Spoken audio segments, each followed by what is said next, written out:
Mine doesn't do very good on selfie mode. Okay, so I don't know if I told you this, but one of the things that we call this, we say factor the polynomial. So the words that we use are, what could I factor out of this? Factor out means like to pull to the outside.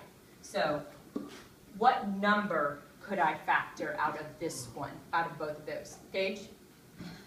5. I could factor out of 5. Is there any variable that I could factor out? Is there a z in both of them? And it has to be in both of them. It has to be in both terms. So I could not take any z's out. The only thing I could factor out was the 5. So if I factored the 5 out of this, what was left? Just z squared. And if I factored a 5 out of this, some people like to go like this, actually, to show what they're doing. When they factor something out, they like to go like this. Divided by 5. What's 5 divided by 5? 1. So they're left with 1z squared. If they factor a 5 out of this, what's left? 6. Plus 6. Okay? So I look at number 2. Is there a number that I could factor out of 3 and 14? No. There's no number, so I don't have a number to factor out. Is there a letter or a variable that I could factor out? X. X. I could factor out 1x. Why could I not factor out 2 x's?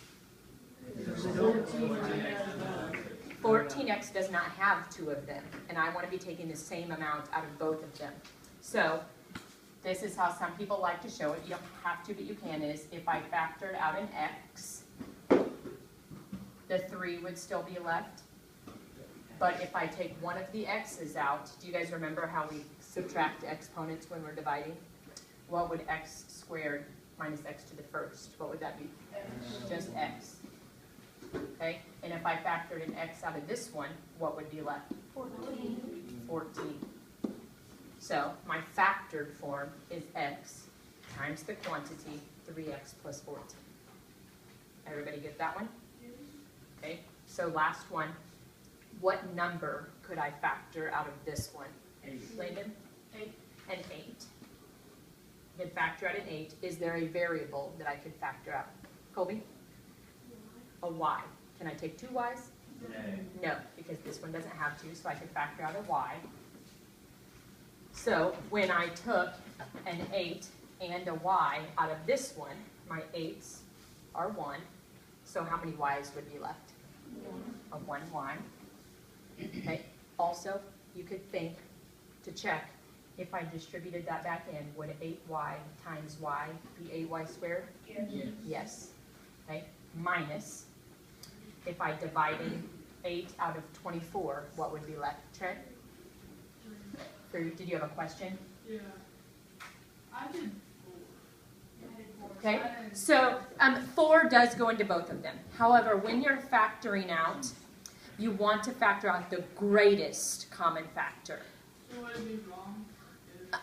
If it said factor out the greatest common factor, yes. And the reason why we're doing that is later, when we're graphing them and solving them, you really have to have taken out the largest one. So it still is written in factored form, it's just not the greatest common factor. Colby? I just put like 1 and then put that inside the parentheses. Does that work? You did what? Like, for number 1, I did 1 parentheses 5z squared plus 3. Then it's back to You only factored out a 1?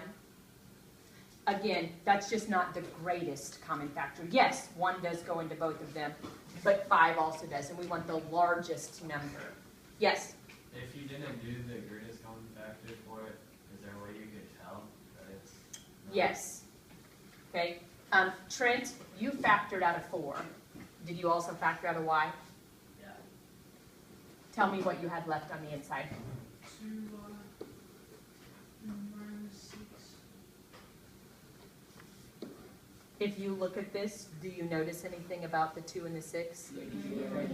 There's still something that could go in there. So yes, if you factor one number out and you check and you look, you could see, oh wait, that wasn't the largest number because there's something that still goes into 2 and 6.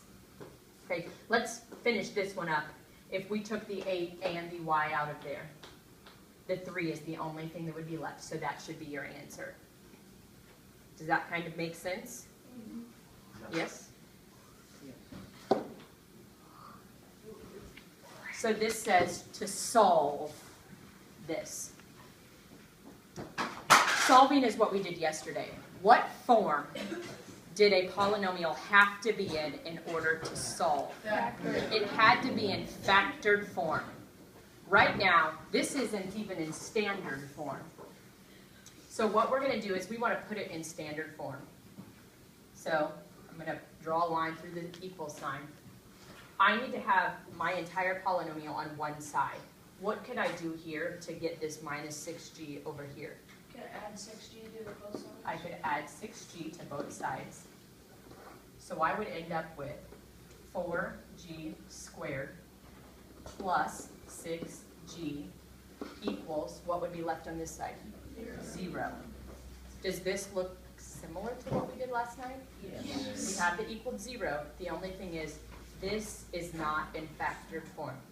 So we have to take what we just learned and put it into factored form.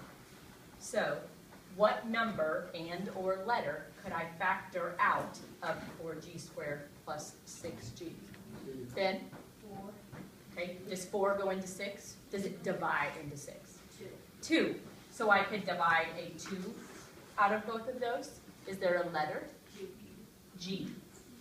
I could take a 2 and a g out. So if I divided a 2 out of 4, I would be left with 2. And if I took a g out of g squared, I would be left with g. Plus, if I divided a 2 out of 6, I would be left with 3. And now I took my g away, so I wouldn't have it. Is everybody okay with that first step? We can have to have it equal 0. Yes, because we have to solve it. So now we have to do what we did last night. What would make this factor equal 0? 0. So g equals 0. And what would make this factor equal 0? Logan? Negative 3 over 2. Remember, if we can't think of it right off the top of our head, we could say, okay, what would make this equal 0? I would subtract 3. 2g equals negative 3. Divide both sides by 2. So g would equal a negative 3 over 2. What do you guys think? Okay? It's not too hard, just a little bit to get used to. There's a lot of stuff put in there. It is a lot to get used to doing the opposite. Instead of multiplying, we're actually undistributing. Okay? We are not going to have any homework tonight. Yay! So, Bye, guys. bye.